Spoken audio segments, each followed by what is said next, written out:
1457년 4월 왈라키아의 한 연회장은 활기로 가득했다.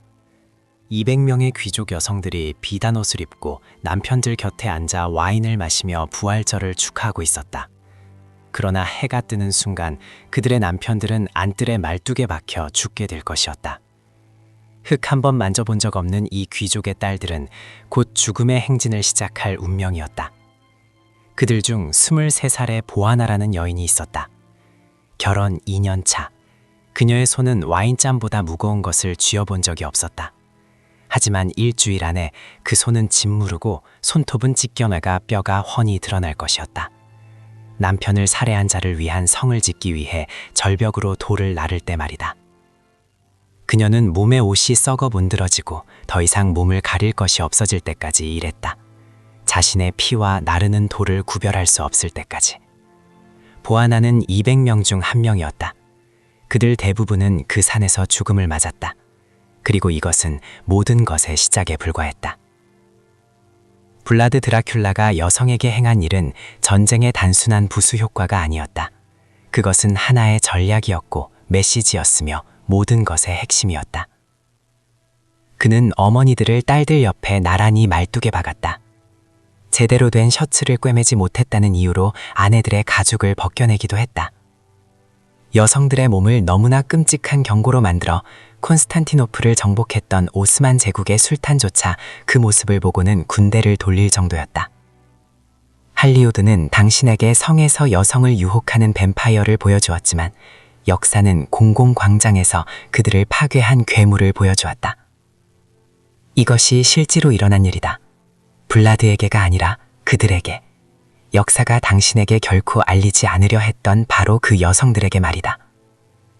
역사는 괴물을 기억하지만 희생자들을 잊는다. 우리가 바로 잡으려 하는 것이 바로 이 점이다. 이 어둠은 어디에서 왔는가? 왜 하필 여성들이 그 대상이었을까? 블라드는 어린 시절 오스만 제국에서 6년간 인질로 보내졌다. 그는 거기서 공포가 도구이며 시체가 메시지가 될 수 있음을 지켜보고 배웠다. 한 사회를 파괴하는 가장 빠른 방법은 그 사회의 여성을 파괴하는 것이었다. 그가 왈라키아로 돌아왔을 때 그의 아버지는 이미 죽어 있었다. 그의 형은 고문당하고 산채로 묻혔다. 그들이 믿었던 바로 그 귀족들에게 배신당해서였다. 떠났던 소녀는 사라지고 없었다. 돌아온 것은 다른 존재였다. 여성을 통제하는 것이 모든 것을 통제하는 것이라 믿는 남자. 여성을 처벌하는 것이 누구도 무시할 수 없는 메시지를 보내는 것이라 믿는 남자였다. 그래서 그는 정확히 그렇게 했다. 그의 가족을 죽인 남자들의 아내들부터 시작해서 말이다. 1357년 부활절 일요일, 왈라키아의 귀족 가문들이 블라드의 궁전에서 성대한 연회에 모였다. 최고급 예복을 입은 보야르들과 보석으로 빛나는 그들의 아내들, 웃음소리로 가득 찬 홀이었다. 그들은 이것이 축하라고 생각했다. 그러나 그들은 틀렸다. 연회 도중 블라드가 일어서서 한 가지 질문을 던졌다. 일생 동안 얼마나 많은 왕자를 보았소? 불안한 웃음소리가 터져나왔다.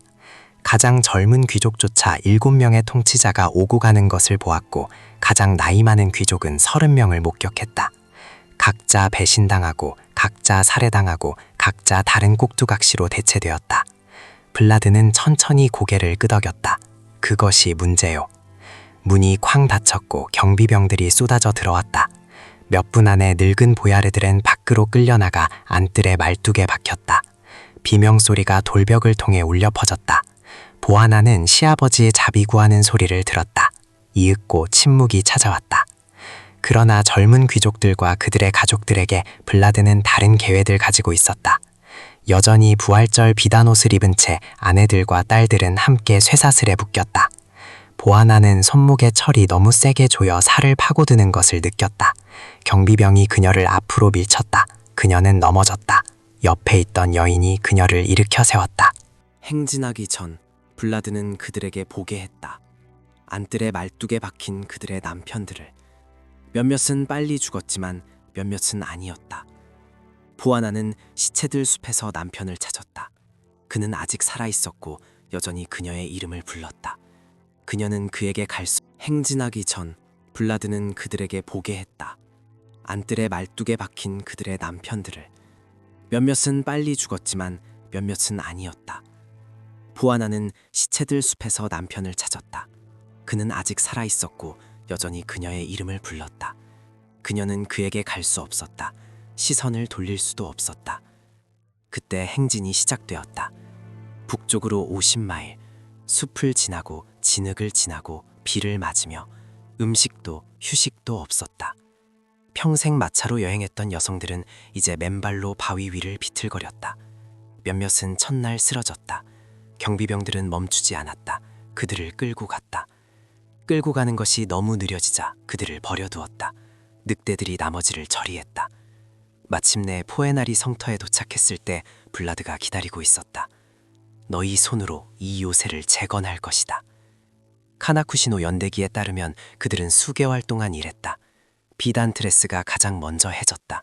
돌에 찢기고 피에 젖고 비에 썩어 문드러졌다. 그 다음은 속옷이었다. 곧 그들의 몸에는 아무것도 남아있지 않았다. 200명의 귀족 여성들은 햇볕과 추위에 그대로 노출된 채 맨손으로 산 위로 돌을 달랐다. 보아나의 손은 사흘째 되는 날 갈라지기 시작했다. 2주째가 되었을 때는 더 이상 아무런 감각도 느껴지지 않았다. 자수 놓는 일 외에는 무거운 것을 들어본 적 없는 옆에 백작 부인은 12째 되는 날 절벽에서 떨어졌다. 그녀의 몸은 바위 아래로 굴러 떨어졌다. 누구도 멈출 수 없었다. 누구도 쳐다볼 수 없었다. 밤이 되면 그들은 아무것도 없는 돌바닥에서 잠을 잤다. 담요도 피난처도 없이 동물처럼 온기를 찾아 서로에게 바싹 붙어 몸을 웅크렸다. 산의 냉기는 그들의 부서진 몸을 파고들었다. 몇몇 여성들은 아침이 되어도 깨어나지 못했다. 그들의 시체는 옆으로 끌려나갔고 작업은 계속되었다. 그들은 경비병들이 던져주는 것을 먹었다.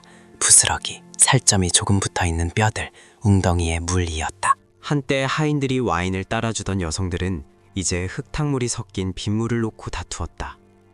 연대기는 많은 이들이 탈진으로 죽었다고 기록한다. 다른 이들은 절벽에서 떨어졌다. 몇몇은 단순히 돌 위에 앉아 움직이기를 거부했고 경비병들이 때려 죽일 때까지 그러했다. 소수의 여성들은 탈출을 시도했다. 그들은 몇 시간 안에 붙잡혔고 다른 이들 앞에서 말뚝에 박혔다. 죽음이 블라드가 쉽게 허락할 탈출구가 아님을 상기시키는 경고였다. 블라드는 위에서 이 모든 것을 지켜보았다. 성이 마침내 완성되었을 때 살아남은 여성은 겨우 몇 명에 불과했다. 그들은 피 흘리는 손으로 직접 지은 그 요새에서 하인으로 지내게 되었다. 그들의 귀족 자귀는 지워졌고 가족들은 사라졌다. 그들은 남은 평생을 자신들을 파괴한 그 계단을 오르내리며 보낼 것이었다. 하지만 여기서 더 끔찍한 사실이 있다. 포에나리는 처벌에 관한 것이 아니었다. 정의에 관한 것도 아니었다. 그것은 극장에 관한 것이었다. 블라드는 왈라키아의 모든 귀족 가문이 자신의 적들의 여성들에게 무슨 일이 일어났는지 알기를 원했다. 그는 아내들이 남편을 보며 만약 그가 실각하면 다음은 내가 될까 하고 의문을 품기를 바랐다. 포에나리의 귀족 여성들은 단순히 희생자가 아니었다. 그들은 하나의 메시지였다. 그리고 그 메시지는 정확히 전달되었다. 그러나 블라드는 자신의 왕궁 여성들에게서 아직 끝나지 않았다. 성을 짓는 것이 반역자 아내들을 위한 처벌이었다면 평범한 여성들에게는 훨씬 더 끔찍한 규칙이 적용되었다.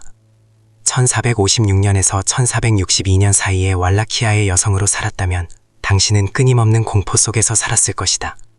전쟁이나 질병 때문이 아니라 눈에 띄는 것 자체가 공포였다. 블라드는 여성이 사회의 근간이라 믿었다. 남편에게 부족한 아내는 그 근간의 균열이었고 균열은 피로 봉인되어야 했다. 당시 독일 소책자에 실린 이야기가 있다. 한 농부가 너무 짧은 셔츠를 입고 마을을 걸어갔다. 그의 다리가 드러나 보였다. 블라드의 왈라키아에서는 이것이 단순한 부끄러움이 아니었다. 그것은 증거였다. 블라드는 길에서 그를 멈춰 세웠다. 아내가 있느냐? 남자가 대답했다. 예, 있습니다. 그녀를 내게 데려오너라. 그녀가 왔다. 엘린카라는 이름의 여인이었다. 억센 손을 가진 그녀는 아마 평생 일하고 요리하고 청소하고 아이들을 키우고 시간이 나면 바느질을 하며 살았을 것이다. 블라드는 소를 검사할 때와 같은 표정으로 그녀를 바라보았다. 왜 내 남편은 거지처럼 옷을 입고 다니는 것이냐? 집에 아마가 없느냐? 내 손이 부러졌느냐? 그녀는 설명하려 했었다.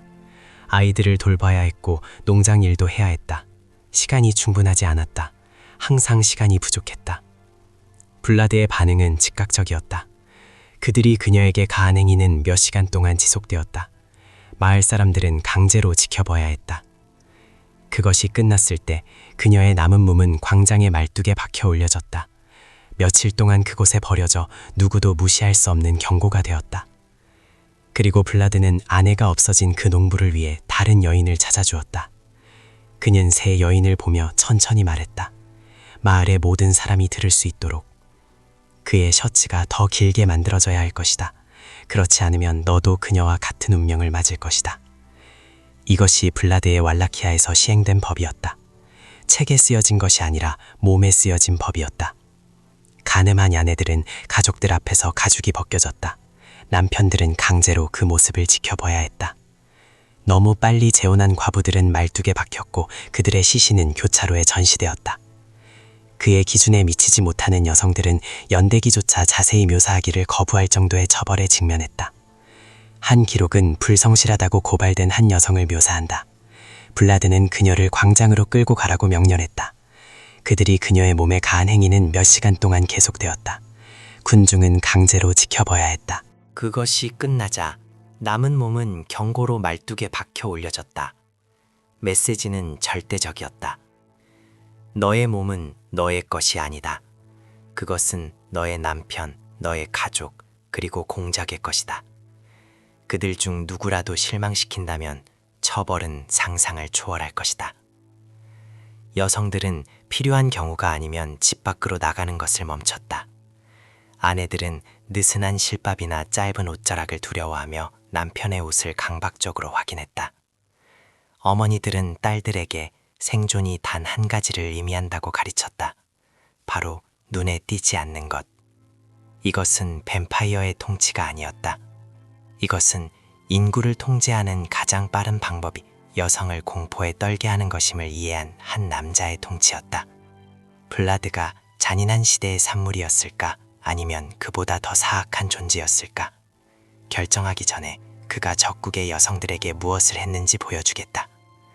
1462년 겨울, 블라드는 보야르드를 진압했다. 그의 백성들은 공포에 얼어붙어 있었다. 이제 그는 오스만 제국을 향해 남쪽으로 향했다. 이것은 정복 전쟁이 아니었다. 블라드는 그럴 만한 군대를 가지고 있지 않았다. 이것은 메시지의 전쟁이었고 그는 무고한 사람들의 몸에 그 메시지를 새길 작정이었다. 그는 군대와 함께 다뉴브강을 건너 오스만 영토를 마을마다 휩쓸었다. 그가 남긴 것은 침묵뿐이었다. 1462년 2월 11일자 헝가리 왕 마티아스에게 보낸 편지에서 블라드는 회계사의 정확성으로 이렇게 썼다. 집에서 불타 죽은 자들이나 우리 장교들에게 머리를 제시하지 않은 자들은 세지 않고 23,884명의 투르크인과 불가리아인이 살해되었습니다. 온 가족이 몰살당했다. 누구도 예외가 없었다. 그러나 살인은 시작에 불과했다. 생존자들은 특별한 것을 위해 모였다. 다뉴브 강변의 한 불가리아 마을을 상상해보라. 초기 공격은 끝났다. 저항했던 남자들은 모두 죽었다. 생존자들은 대부분 여성과 그들의 가족들로 마을 광장으로 몰려왔다. 그들은 노예가 될 것이라고 예상했다. 정복자들이 하는 일은 노예화였으니까 노예가 되는 것은 자비로운 일이었을 것이다. 대신 말뚝이 나타났다. 한 어머니가 딸을 꽉 껴안았다. 병사들이 그들 둘을 붙잡았지만 떼어놓지 않았다. 그렇게 하는 것은 너무 쉬웠을 것이다. 정복자들이 하는 일은 노예화였으니까 노예가 되는 것은 자비로운 일이었을 것이다. 대신 말뚝이 나타났다. 한 어머니가 딸을 꽉 껴안았다. 병사들이 그들 둘을 붙잡았지만 떼어놓지 않았다. 그렇게 하는 것은 너무 쉬웠을 것이다. 블라드는 가족들이 함께 죽기를 원했다. 어머니들이 지켜보기를 원했다. 딸들이 듣기를 원했다. 말뚝은 날카롭지 않았다. 둥글고 기름칠이 되어 있었다. 빨리 죽이지 않고 몸의 무게가 몇 시간, 때로는 며칠에 걸쳐 천천히 일을 하도록 살게 되었다. 어머니는 딸이 공중에 매달리는 것을 지켜본다. 그녀는 자신의 죽음, 몇 분 후에 옆 말뚝에서 찾아올 죽음까지도 그녀의 뇌리에 울려 퍼질 소리를 듣는다.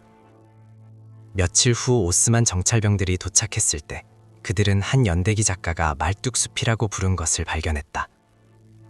몸들은 키에 따라 배열되어 있었다. 가장 높은 말뚝에는 가장 중요한 포로들이 매달려 있었다. 가족들은 함께 걸려 있었다. 그것이 핵심이었다. 몇몇은 아직 살아 있었고 그들의 몸은 바람에 천천히 흔들리고 있었다. 그리고 이것은 한 마을의 이야기였다. 블라드는 다뉴브강 전체를 따라 이 일을 행했다. 수십 개의 마을, 수천 구의 시신. 강물 자체가 수마일 동안 피로 물들었다고 전해진다. 1462년 6월까지 술탄 메흐메트 2세는 충분히 보았다. 그는 세계에서 가장 큰 군대 10만 명의 병사를 모아 블라드를 완전히 끝장내기 위해 왈라키아로 행진했다. 그러나 블라드는 평생 이 순간을 준비해왔다. 타르고비슈테 외곽에서 오스만 군대는 멈춰섰다. 선두에 있던 병사들이 비명을 지르기 시작했다. 몇몇은 돌아서 달아났고 다른 이들은 무릎을 꿇었다. 술탄은 자신의 군대를 무너뜨린 것이 무엇인지 보기 위해 앞으로 말을 몰았다. 그의 눈앞에는 거의 1마일 길이, 반마일 너비의 들판이 펼쳐져 있었다. 그리고 그 들판에는 높이가 다른 말뚝에 2만 명의 시신이 박혀 있었다. 온 가족이 함께였다. 비잔틴 역사가 레오나르도 찰코 콘딜레스는 그곳에 있었다. 그는 이렇게 썼다. 약 2만 명의 남자, 여자, 아이들이 박혀있는 큰 말뚝들이 있었다. 투르크인들과 술탄 자신에게는 참으로 놀라운 광경이었다. 그 여성들 중 한 명이라고 상상해보라. 아직 살아있고 중력의 몸이 천천히 무너지는 것을 느끼며 세계에서 가장 큰 군대가 도착하는 것을 보고도 그들이 당신을 구할 수 없다는 것을 아는 상황 말이다. 당신의 죽음이 애도될 비극이 아니라 읽혀져야 할 메시지라는 것을 말이다. 몇몇 시신은 몇 주 동안 그곳에 있었고 알아볼 수 없을 정도로 썩어 있었다. 다른 시신들은 갓 죽어 아직 피를 흘리고 있었다. 몇몇은 여름 더위 속에서 몸을 비틀며 아직 살아 있었다. 그 냄새는 오스만 군대가 들판을 보기도 전에 그들에게 도달했다. 도시를 정복했던 병사들은 그 광경에 구토했다. 콘스탄티노플을 정복하고 1000년 동안 지속된 제국을 끝낸 남자, 그 어떤 통치자보다 더 많은 피를 밟았던 메흐메트가 시체들의 들판을 응시하고 결정을 내렸다. 그는 군대를 돌려 떠났다. 찰코 콘딜레스에 따르면 술탄은 이렇게 말했다고 한다. 이런 위대한 업적을 행하고 자신의 왕국과 백성들을 이런 식으로 활용할 수 있는 자에게서 그의 나라를 빼앗는 것은 불가능하다. 그것은 감탄이 아니었다. 외교적 언어로 포장된 항복이었다. 블라드는 승리했다. 그리고 승리의 대가는 어머니와 딸들의 시체로 치러졌다. 술탄은 떠났지만 여성들은 말뚝에 남아 있었다. 블라드는 이겼다. 하지만 이 이야기에는 한 명의 여성이 더 남아 있었다. 그에게 가장 가까웠던 여인, 그리고 그녀의 끝은 모든 것 중 가장 어두웠다. 그녀는 역사책에 이름이 없다. 우리는 그녀를 단지 블라드의 첫 번째 아내로만 알고 있었다. 1462년 봄, 오스만 군대는 후퇴했지만 블라드의 동생 라두는 새로운 군대를 이끌고 포에나리 성을 향해 오고 있었다. 5년 전 귀족 여성들의 손으로 지어진 바로 그 성이었다. 블라드의 아내는 성벽 위에 서 있었다. 그녀 아래로는 아르제시 강이 바위에 부딪혀 부서지고 있었다. 그녀 뒤로는 남편이 여성들의 뼈 위에 세운 성이 있었다. 그녀 앞에는 오스만 깃발을 든 군대가 있었다. 그녀는 붙잡힌 여성들에게 무슨 일이 일어나는지 알고 있었다. 하렘, 노예 생활, 굴욕적인 삶 말이다. 하지만 그녀는 또한 자신의 남편이 여성들에게 무엇을 하는지도 알고 있었다. 그녀는 그의 세상에서 살았다. 그녀는 말뚝들을 보았다. 그녀는 비명 소리를 들었다. 그녀는 돌을 나르다 죽은 여성들이 지은 성의 복도를 걸었다. 그녀는 두 괴물 사이에 갇혀 있었다. 지역 전설에 따르면 그녀는 하인들에게 7 단어를 말했다고 한다. 나는 투르크인의 포로가 되기보다 아르제시 강의 물고기 밥이 되는 것이 낫다. 그리고 그녀는 뛰어내렸다. 그녀의 몸은 수백 피트 아래 강물로 떨어졌다. 물은 흔적도 없이 그녀를 삼켜버렸다. 오늘날 그 강은 여전히 라울드 옴네이, 즉 부인의 강이라고 불린다. 블라드는 비밀 통로를 통해 탈출했다. 그는 헝가리 감옥에서 12년을 보내고 재혼했으며 마침내 1476년 전투에서 죽었다. 그의 머리는 콘스탄티노플로 보내져 술탄의 말뚝에 전시되었다. 말뚝에 의해 살았던 남자는 말뚝에 의해 죽었지만 그의 아내는 유일하게 가능한 방법으로 이미 탈출해 있었다. 부하나는 손이 뼈만 남을 때까지 성을 지었다. 엘린카는 너무 짧은 셔츠 때문에 파괴되었다. 수천 명의 이름 없는 어머니들은 딸들 옆 말뚝에 박혀 올려졌다. 그리고 이름 없는 한 아내는 2가지 다른 종류의 지옥보다 강을 택했다. 이들이 블라드 드라큘라의 통치 아래 있던 여성들이다. 유혹당하지도 물리지도 낭만화되지도 않고 파괴된 존재들이다. 할리우드는 섹시한 괴물을 필요로 했다. 몰래 응원할 수 있는 악당. 불안감을 주는 것이 아니라 스릴 넘치는 어둠 말이다. 그래서 그들은 망토와 성 그리고 영원한 삶을 주었다. 진짜 드라큘라는 그런 것을 제공하지 않았다. 그는 말뚝과 비명, 그리고 피로 쓰여진 메시지를 위한 종이로 사용된 여성들을 제공했다. 그리고 여기에 역사가 당신에게 가르치고 싶어 하지 않는 불편한 진실이 있다. 그것은 효과가 있었다. 6년 동안 일부 현대 도시보다 작은 왕국이 지구상에서 가장 위대한 제국을 막아냈다. 외교를 통해서도 군사적 천재성을 통해서도 아니었다. 너무나 절대적이고 너무나 연극적이며 특히 여성과 가족을 겨냥한 잔혹함을 통해서였다. 술탄조차도 그것을 참을 수 없었다. 블라드는 권력에 대한 어두운 진실을 증명했다. 극단적인 수준의 공포가 그 자체로 일종의 힘이 될 수 있다는 것을 말이다. 적들을 무너뜨리는 가장 빠른 방법은 그들이 사랑하는 여성들을 무너뜨리는 것이라는 진실 말이다. 질문은 블라드가 사악했는지 아닌지가 아니다. 역사는 그보다 더 많은 사람을 죽인 남자들로 가득하다. 질문은 우리가 왜 그를 낭만적인 인물로 만들었는가 하는 것이다. 왜 우리가 그에게 망토와 송곳니 그리고 촛불로 가득 찬 성을 주었는가? 왜 그를 끔찍한 존재 대신 유혹적인 존재로 만들었는가? 그리고 왜 그가 파괴한 여성들의 이름을 잊어버렸는가? 왜냐하면 우리가 그렇게 하기 때문이다. 우리는 괴물을 기억한다. 우리는 그들 주위에 전설을 만든다. 우리는 책을 쓰고 영화를 만들고 그들의 얼굴이 새겨진 상품을 판다. 그리고 희생자들은 통계가 된다. 배경 소음이 된다. 사실 그들에 대한 이야기가 아니었던 이야기 속에 이름 없는 시체가 된다. 보아나는 기억될 자격이 있다. 그녀의 손은 괴물이 요새를 갖기 위해 피를 흘렸다. 그녀의 고통이 오늘날 관광객들이 사진 찍는 벽을 만들었다. 엘린카도 마찬가지다. 셔츠가 너무 짧아서 죽었다. 다뉴브 강변의 어머니들도 마찬가지다. 말뚝이 세워질 때 딸들을 껴안았던 어머니들 말이다. 그리고 이름 없는 아내도 마찬가지다. 여성에게 선택의 여지가 없는 세상보다 강을 택했던 아내 말이다. 글은 이 이야기의 일부가 되기를 선택하지 않았다. 그들은 메시지, 경고, 본보기가 되기를 선택하지 않았다. 하지만 그들은 그렇게 되었다. 그리고 우리가 할 수 있는 최소한의 일은 그들을 기억하는 것이다.